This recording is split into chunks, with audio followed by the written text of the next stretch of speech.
Hello friends, civil engineering के field ज्ञान में आज आपको स्वागत है। आज मैं आपको एग्रीगेट के बारे में बताऊंगा। एग्रीगेट क्या होता है और ये कितने प्रकार का होता है, किस प्रकार से इसको क्लासिफाई कर सकते हैं। अगर अभी तक आपने ये चैनल सब्सक्राइब नहीं किया है तो उसको सब्सक्राइब कीजिए, पास में जो बेल आइकॉन है उसको प्रेस कीजिए, लाइक कीजिए, शेयर कीजिए। चलिए शुरू करते हैं।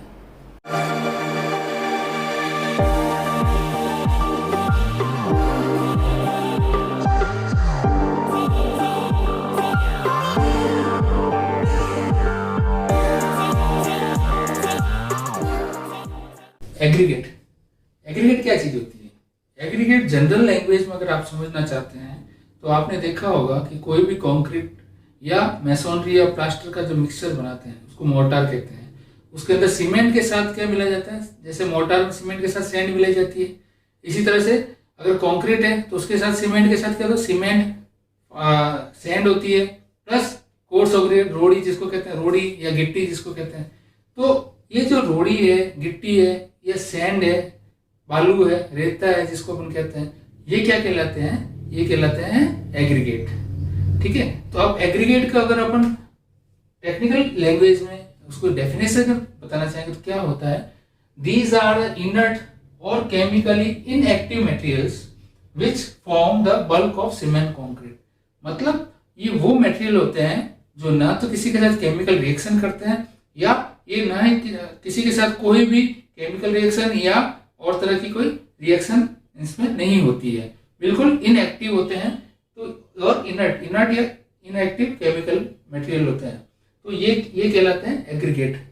या अगर इसको दूसरी डेफिनेशन अपन ये भी कह सकते हैं, aggregates are the important constitute of in concrete. Concrete के अंदर इंपॉर्टेंट पार्ट होता है इनका।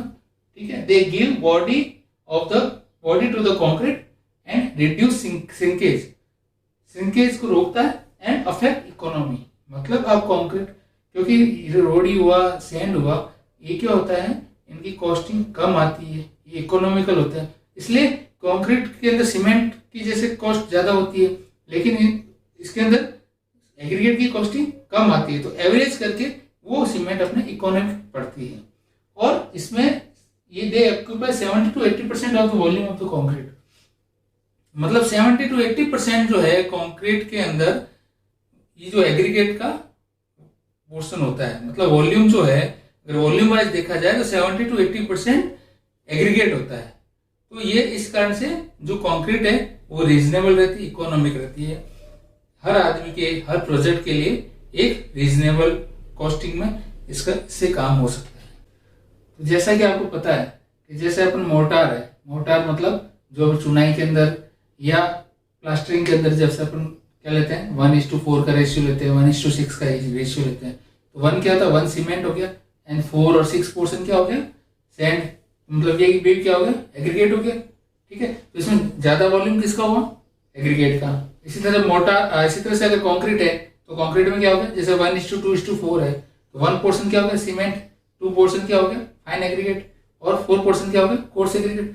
तो 4 और 2, तो ये मैक्सिमम पोर्शन वॉल्यूम किसका हो गया? एग्रीगेट का। तो ये चीज है, इसमें 70 to 80% जो वॉल्यूम है वो एग्रीगेट का वॉल्यूम होता है कंक्रीट के अंदर। अब एग्रीगेट मेनली 2 टाइप के होते हैं। कौन से होते हैं? कोर्स एग्रीगेट और fine aggregate.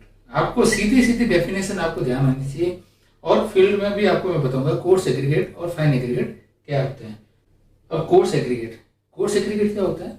The particles that retain on BIS 480 और 4.75 mm।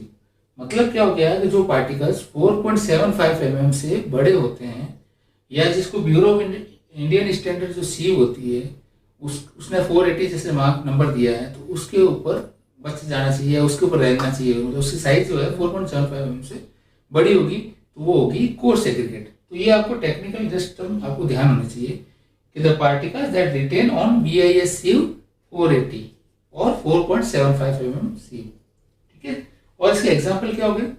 Broken bricks, broken stone, gravel, pebble, clinkers etcetera, जिसको अपन देसी भाषा में क्या कहते हैं? मूंगिया कहते हैं, रोड़ी कहते हैं, गिट्टी कहते हैं। तो वो क्या कहलाते हैं? Coarse aggregate. ठीक है, अब फाइन एग्रीगेट क्या होगा? The particles that pass through BIS sieve 480 bureau of Indian standards ने जो सीयू का नंबर दिया है वो दिया है 480।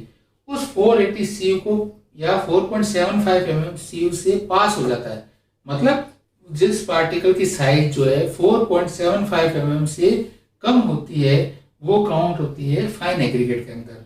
फाइन एग्रीगेट के एग्जाम्पल क्या है? सैंड हुआ, फ्लाई ऐश हुआ, बर्न क्ले हुआ, ठीक है। और इसको अपन जनरल भाषा में क्या कहते हैं? सैंड कहते हैं, बजरी कहते हैं, रेता कहते हैं, बालू कहते हैं। तो ये क्या क्या रहती है? Fine aggregate. अब एग्रीगेट को अपन 3 तरह से मेजरली क्लासिफाई कर सकते हैं। कैसे? सोर्स या नेचर ऑफ फॉर्मेशन, साइज के हिसाब से और शेप के हिसाब से। तो सबसे पहले अपन सोर्स के हिसाब से इसको कैसे क्लासिफाई करते हैं वो मैं आपको बताता हूँ। सोर्स के हिसाब से देखिए नेचुरल एंड आर्टिफिशियल, 2 टाइप से इसको क्लासिफाई कर सकते हैं, natural aggregate and artificial aggregate. Natural aggregate कौन सा होता है? रिवर सैंड, ठीक है, जो नदी बहती है उसके जो बॉटम पे जो इकट्ठा होती है मिट्टी वो रिवर सैंड। सी शोर, समुद्र के किनारे जो मिट्टी होती है, जो सैंड होती है वो आएगी सी शोर, ठीक है। माइंस स्टोन क्रस्ट, जो माइंस के अंदर जो पत्थर निकलते हैं उनको टुकड़े करके भी एग्रीगेट बनाया जाता है।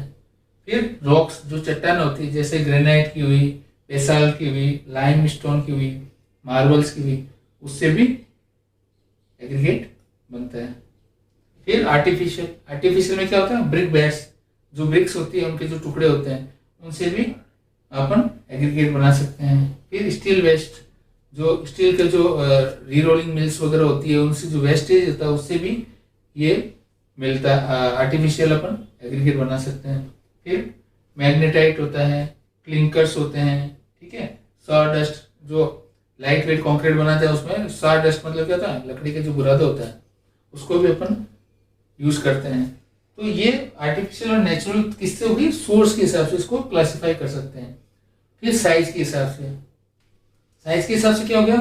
Coarse aggregate, fine aggregate and all in aggregate. Coarse aggregate जैसा मैंने बताया जो कि 4.75 पे रिटेन हो जाता है, यानी वो 4.75 mm से जिसके पार्टिकल्स बड़े होते हैं, और ये वैसे और 80 mm से कम होते हैं, 80 mm से कम होते हैं। तो जनरली देखिए ये भी कैटेगराइज किया होता है और अलग अलग वर्क के हिसाब से अलग अलग टाइप का कोर्स एग्रीगेट यूज किया जाता है। तो देखिए 10 mm के, इसको 10 mm एग्रीगेट भी कहते हैं, उसमें भी इसका रेशियो होता है। 20 mm एग्रीगेट आता है, 40 mm आता है, 80 mm आता है। तो ये एग्रीगेट भी अलग अलग वर्क के हिसाब से कोर्स एग्रीगेट काम आता है। फिर होता है फाइन एग्रीगेट। फाइन एग्रीगेट क्या बताया था? जो कि 0.075 mm से तो बड़ा होता है और 4.75 mm से जिसके पार्टिकल छोटे होते हैं, तो वो कहलाता है फाइन एग्रीगेट। फिर होता है ऑल इन एग्रीगेट। इसका मतलब क्या है? इसके अंदर मिक्स होता है, कोर्स और फाइन एग्रीगेट के जो 0.075 mm से 80 mm तक सब मिक्स होता है, तो वो होता है ऑल इन एग्रीगेट, इसमें आता है। अब शेप के हिसाब से उसको कैसे बाइफरकेट करते हैं? एक तो राउंडेड, देखिए राउंडेड होती है, ठीक है। उसका होता है इरेगुलर होगी।